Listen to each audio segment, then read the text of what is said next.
This is becoming a dire festive period for Jose Mourinho. The 2-2 draw with Burnley followed Saturday's identical result at Leicester City, so Manchester United will trail Manchester City by 15 points should Pep Guardiola's men beat Newcastle United on Wednesday evening. If it is not already, the deficit to United's great rivals will soon be embarrassing. And given Mourinho's personal history with Guardiola, these are uncomfortable times for the Portuguese, and the delirious visiting support compared him unflatteringly with the Catalan. As United spent virtually all of the second period camped in Burnley's half, Mourinho cannot fault the effort. The problem is more fundamental. A lack of quality where it counts most, in front of goal. After the childish decisions bewailed by Mourinho for allowing Leicester to sneak a late equaliser, he made 4 changes. Victor Lindelof and Jesse Lingard dropped to the bench, and Anthony Martial and the injured Chris Smalling were not in the 18.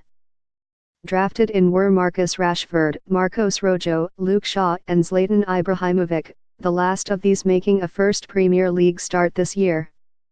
Sean Dyche's only change from the 3-0 home defeat by Tottenham was Ashley Barnes for Chris Wood, who has a knee problem.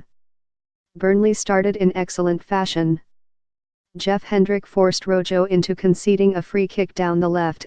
Johan Berg Gudmundsson swung this in, and a poor header from Romelu Lukaku allowed Barnes to smash home for a third-minute lead. After Mourinho's latest moan about the schedule in the programme, his mood will have darkened further. United's profligacy cost them at Leicester, and they were culpable again when next attacking. Ibrahimovic's cross fell precisely for Juan Mata to head, but he connected only lightly as Nick Pope's goal gaped. Burnley were proving far sharper. When the ball was moved to Gudmundsson down his right corridor, the N017 was allowed copious time.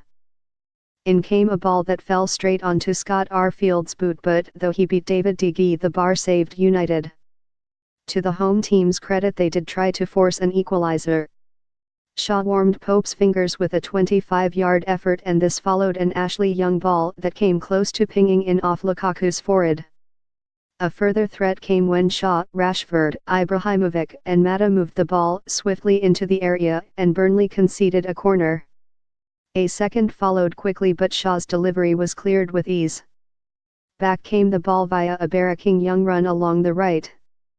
He fed Lukaku, and when the N09 beat 2 defenders and stood the cross up, Ibrahimovic's attempted bicycle kick put off an in-rushing Rashford. When Burnley next roved forward, they showed United how to finish. Arfield was clattered by Young, and the infringement was given, 25 yards out in a central position. Steven Defour curled the ball beyond De Gea, into the top right corner, and that was 2-0. Ben Mee remained focused enough to prevent United pulling one back within moments. Rashford stole a half-yard, but his shot was cleared from the goal line by the visiting captain. As the half petered out, a quiet Paul Pogba fired an attempt wide, epitomizing United's efforts.